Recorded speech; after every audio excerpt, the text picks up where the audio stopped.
2024ට අදාළ සංඛ්‍යානය රචනා ප්‍රශ්නය සාකච්ඡා කරන්න තමයි අපි හදන්නේ.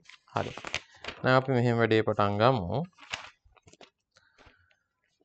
සිසුන් 20 දෙනෙකු ප්‍රහේලිකාවක් විසඳීම සඳහා ගත් කාලයන් එම එක් කාලයෙන් 10ක් අඩු කර ඉන්පසු දෙකෙන් බෙදීම මගින් කේත කර ඇත. අර කේත කළා කියන්නේ අර පරිණාමණය කළා ඒ කතාවක් තමයි තියෙන්නේ. හරිනේ.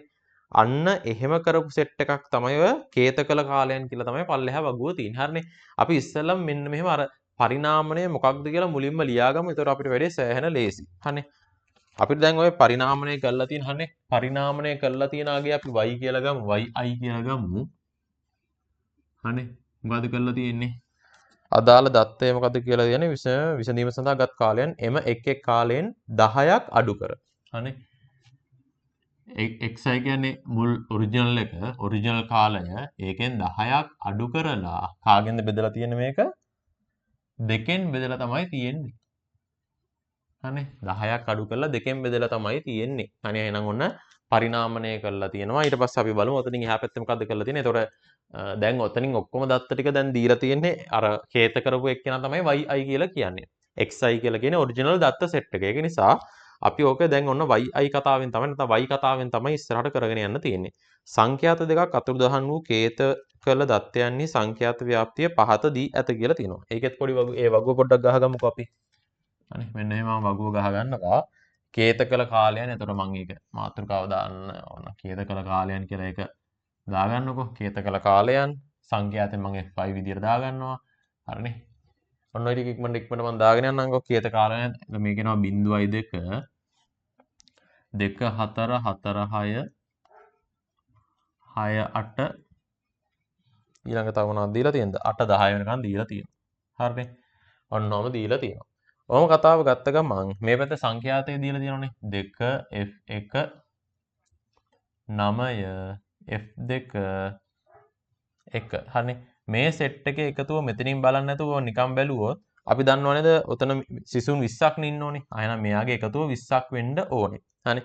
කොහොමරි කමක් නැහැ. කේත කළ කාලයන්හි නිමානය කළ මධ්‍යන්නේ මිනිත්තු 4.4ක් බව දී ඇත.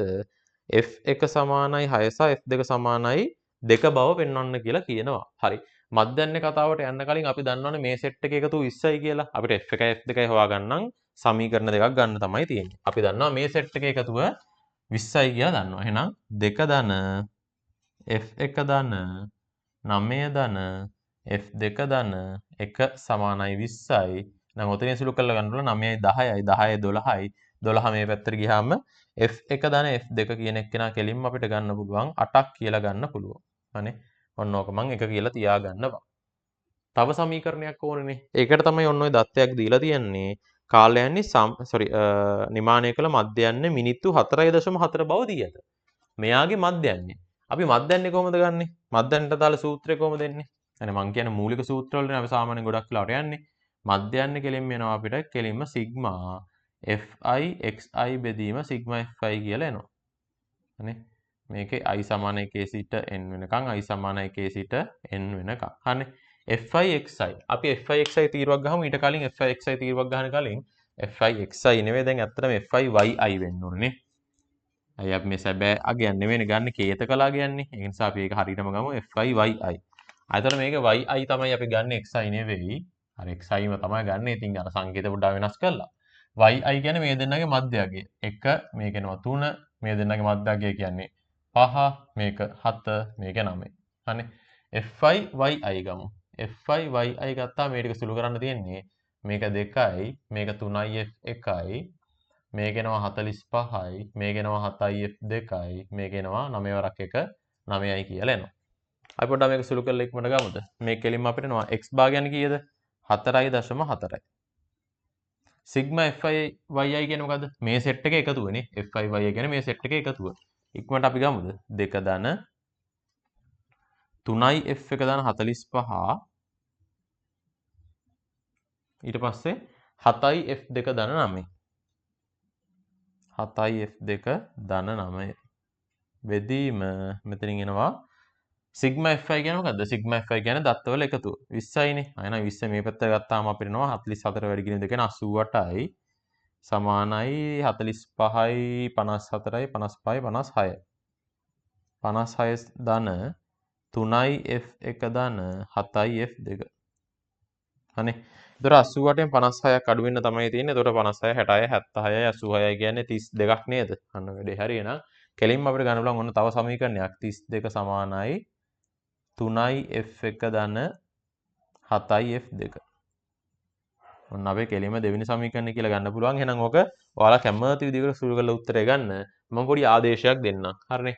මෙතන තව තීරු දෙකක් තුනක් විතර ගහන්න අනේ තීරු මෙන්න මේ තව දෙක තුනක් ගහගන්න හදිස්සියවත් ඕනොත් දෙක තුනක් ගහගන්න ඉඩ තියලා මම මේ පැත්තෙන් එනවා. ඒතොර එකෙන් දෙකට දෙමුද අපි? එකෙන් දෙකට ආදේශයක් දීලා උත්තරය ගමු. හනේ. එකෙන් දෙකට මම ආදේශයක් දෙනවා මෙන්න මෙහෙම 32 සමානයි. හනේ. 3යි f1නේ තියෙන්නේ. f1ට මම මෙතනින් ආදේශයක් දෙනවා 8 ඍණ f2 කියලා. 8 ඍණ f2 ඊට පස්සේ එනවා මෙතන ධන 7යි f2 කියලා එනවා. වැඩේ හරි. මේක එනවා 8 වරක් 3 24 මේ පැත්තෙන් 24ක් ගියාම 8ක් එනවනේ. 8 සමානයි. මෙතනින් එනවා ඍණ 3යි f2 ධන 7 මේ 7යි f2 කියන්නේ 4යි f2නේ. එහෙනම් f2 සමානයි 2ක් කියලා එනවා. හරි නේද ඒක? බලන්න ඔතන උත්තරේ දීලා තියෙනවනේ. හරිනේ f2 සමානයි 2යි. එහෙනම් වැඩේ හරි. ආයි ඉතින් එහෙනම් මේකෙන් f1 හොයන්න පුළුවන්. එහෙනම් එකෙන් කෙලින්ම අපිට ගන්න පුළුවන් f1 සමානයි 6ක් කියලා හොයාගන්න පුළුවන්. වැඩේ අවුලක් නැහැ. කෙලින්ම සුළු කරලා ගන්න පුළුවන්. හරිනේ. ඊට පස්සේ මොකද්ද මේ යන්නේ? කේතකල කාලයන්හි සම්මතපගමනය හා මාතය නිමානය කරන්න කියලා කියනවා. හරිනේ. සම්මතපගමනයේ මාතය මම ඉස්සෙල්ලා ඇත්තටම සම්මතපගමනයට යනවට වඩා මාතය ගන්න එක සෑහෙන ලේසි. කමක් නැහැ. අපි අංක බලන්න. අපි සම්මතපගමන දැන් කියලා තියෙන පිළිවෙලටම අපි යමුකෝ. සම්මතපගමනය. සම්මතපගමනය කියන්නේ මොකක්ද? විචලතාවයේ වර්ගමූලයනේ. අපි ඉස්සෙල්ලා විචලතාවය හොයලෙමු. විචලතාවය කොහොමද ගන්නෙ? s වර්ගය සමානයි සිග්මා fi xi වර්ගය නෙවෙයිද මේ වෙලාව අපි yi වලින් යන්නේ. yi වර්ගය සිග්මා fi ඍණ y බා වර්ගය i සමානයි k සිට n වෙනකම්. හරි.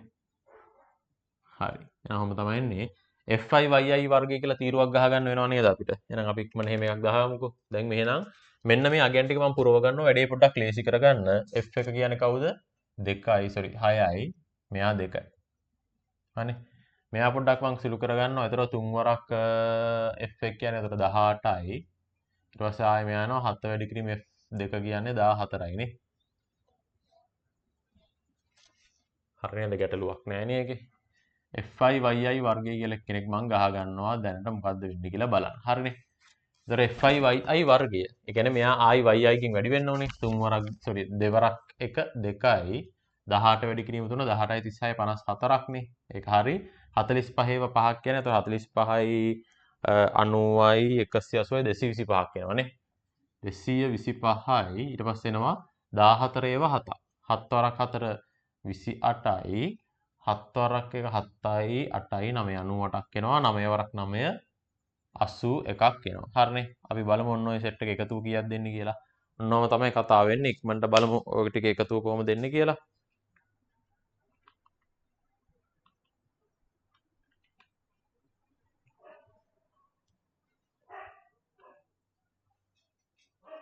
හරිනේ. එතන බලන්න 460ක් වගේ එනව නේද? 4යි 5යි 6යි 7යි 7යි 5යි 12යි 12යි 8යි 20යි. දෙකක් ඉතුරුයි. 8යි 9යි 10යි 10යි 19යි 20යි 21යි 21යි 5යි 26යි. එතකොට 6ක් එනවා 2යි 2යි හරිනේ. 460ක් කියලා එනවා. එහෙනම් ඔන්න ඕක මෙතනට ආදේශ කරනවා. සිග්මා fi yi වර්ගය. fi yi වර්ගය එතකොට සිග්මා fi 460 බෙදීම මේ කීයද සිග්මා fi කියලා කියන්නේ 20ක් නේ. මෙයාට මෙයා ගන්නවා ඍණ y භාගයේ වර්ගය. y භාගය කියන්නේ කවුද? y භාගය කියන්නේ මෙයාගේ මධ්‍යන්‍ය.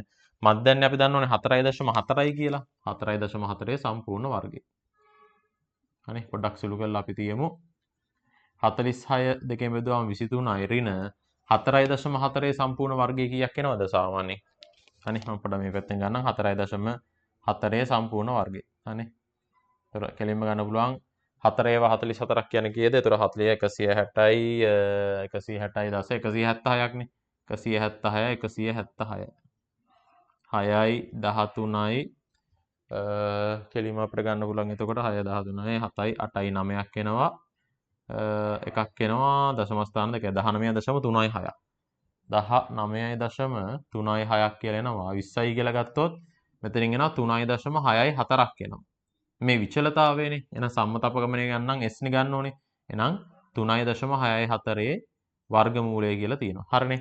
මේ අවුරුද්ද නම් ඔන්න මාකින් ස්කීම් එකේ එහෙම මේක ඇති කියලා දීලා තිබ්බා. අනේ ඒ කියන්නේ මේක සුළු කරන්න යන්න ඕනේ අර දශම ස්ථාන කීයක්ද ඕනි කියලා එහෙම කළා නෑ කමක් නෑ අපි නිකමට ගමු මේක ආසන්න වශයෙන් අනේ ඔය වගේ එකක් ඇතර ඔයාලා සුළු කරන්නේ කොහොමද? ඔක ලඝු පොත් පාවිච්චි කරලා සුළු කරන්න ආසන්න වශයෙන් මම දැන් උත්තර ලියන්නම් 1.9 එකක් වගේ උත්තරයක් අපිට ගන්න පුළුවන්. හරිනේ. ඔන්නම තමයි කතාව වෙන්නේ. හරිනේ. ඔන්න සුළු කිරීම මම පොඩ්ඩක් අයින් කරගන්න වැඩක් නෑ නේද? ඒක හරි. ඊට පස්සේ මොකද්ද මේ කියන්නේ? මෙයා කියනවා මාතේ නිමානය කරන. හරිනේ මාතේ අපි හිව්වේ නෑනේ. මාතේ මේ පැත්තෙන් හොයමුද අපි? හරිනේ.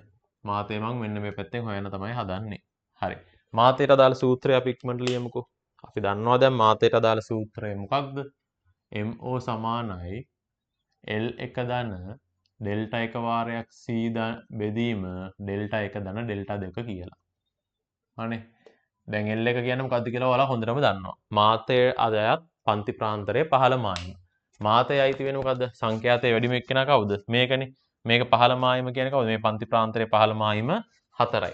හරිනේ. 4 ධන ඩෙල්ටා 1 කියලා කියන්නේ මොකක්ද? සංඛ්‍යාත වෙනසක් අපි සලකන පන්ති ප්‍රාන්තරයට කලින් පන්ති ප්‍රාන්තරය අතර වෙනස. 9 6 කියන්නේ 3යි. වැඩි කිරීම C කියන්නේ කවුද? ඒ පන්ති ප්‍රාන්තරයේ පළල. ඒතකොට 6න් 4ක් ගියාම 2යි. ඩෙල්ටා 1 කියන්නේ 3යි. ධන මේ පැත්තෙන් එනවා. ඩෙල්ටා 2 කියන්නේ කවුද? මෙයා මෙයත් එක්ක සිද්ධ වෙන වෙනස කීයද? 9 ඍණ 2 කියලා කියන්නේ 7යි. හරි. ඔන්න ඔතන ලස්සනට එනවා. 4 ධන 6 බෙදීම 10 කියන්නේ 0.6යි.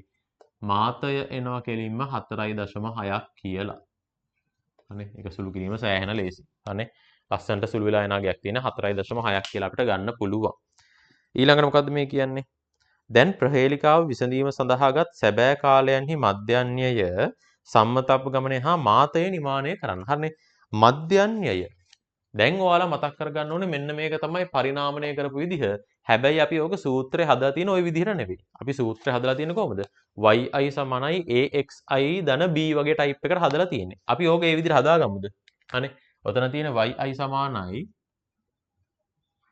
අනේ අපි මේ දෙක කියන එක වෙන වෙනම දෙමුද? xi බෙදීම 2 ඍණ 10 බෙදීම 2 කියන්නේ ඍණ 5යි කියලා එනවා. හරිනේ.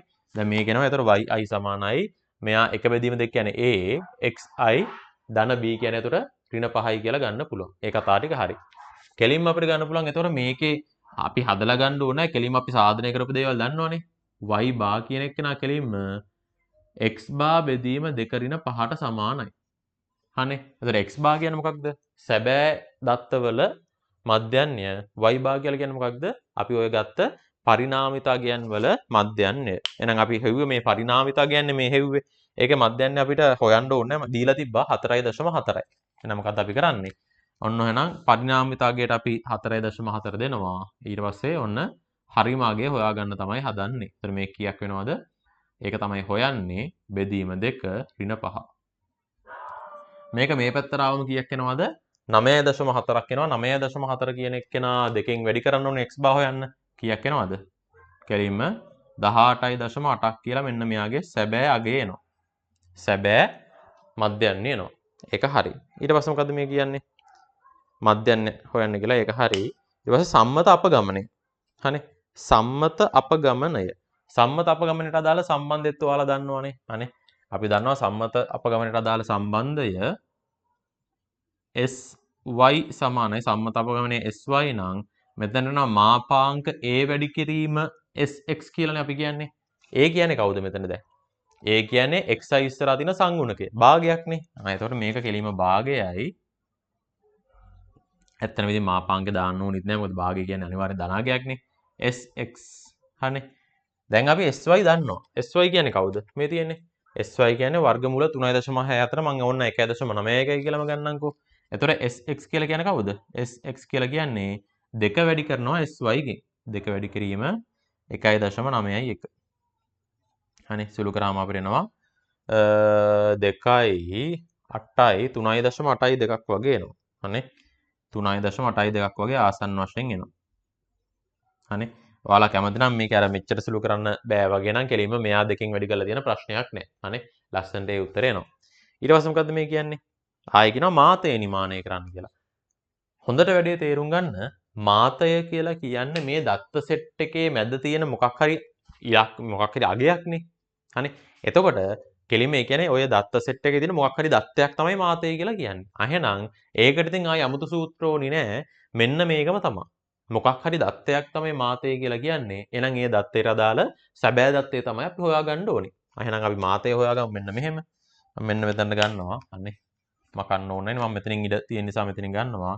මෙතනින් කෙලින්ම ගන්නවා. එතකොට yi කියන මාතය අපි හොයාගත්තා. මේකේ මාතය කීයද හොයාගත්තේ අපි? හෙව්වනේ දාම ඉතින් 4.6. හරි 4.6 කියලා හොයාගත්තා. ඒක තමයි ඒක පරිණාමිත අගය. හරි. එතකොට yi හරි ඒක හරි. xi කෙනෙක් කෙනා තමයි හොයාගන්න. මම ඕක මාතය mx කියලා ගන්නද? mx කියලා ගන්නේ අර මේ x වලට අදාළ මාතය කියලා නිරූපණය කරන්න. හරිනේ. ඒක පොඩ්ඩක් කොහේ හරි ලියලා තියන්න mx කියන්නේ මේ සැබෑ මාතය කියලා හරි කොහේ හරි ලියලා තියන්න. අනේ මම මෙතන ලියන්නේ නැහැ.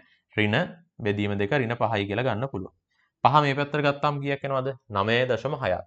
9.6 දෙකෙන් වැඩි කරාම 9.6 දෙකෙන් වැඩි කරාම අපිට එනවා 19.2ක් එනවනේ. අන්න වැඩේ හරි. එහෙනම් සැබෑ මාතය කීයක් එනවද? 19.2ක් කියලා අපිට ලස්සනට උත්තරේ ගන්න පුළුවන්. හරි ඔන්න එහෙනම් ඒකෙත් අර පරිණාමිත අගයන් වලට අදාළ පොඩි අර අපි සාමාන්‍යයෙන් ඉගෙන ගන්න ක්‍රමයට නෙමෙයි පොඩ්ඩක් වෙනස් විදිහකට තමයි දීලා තිබ්බේ. අපි ඉතින් ඒක අපි දන්න ක්‍රමයකට හරවගෙන ඒ අදාළ සම්බන්ධ දෙක ගත් එක තමයි කරේ. එහෙනම් ඔය විදිහට තමයි 2024 සංඛ්‍යානයේ රචනා ප්‍රශ්නය හැදෙන්නේ.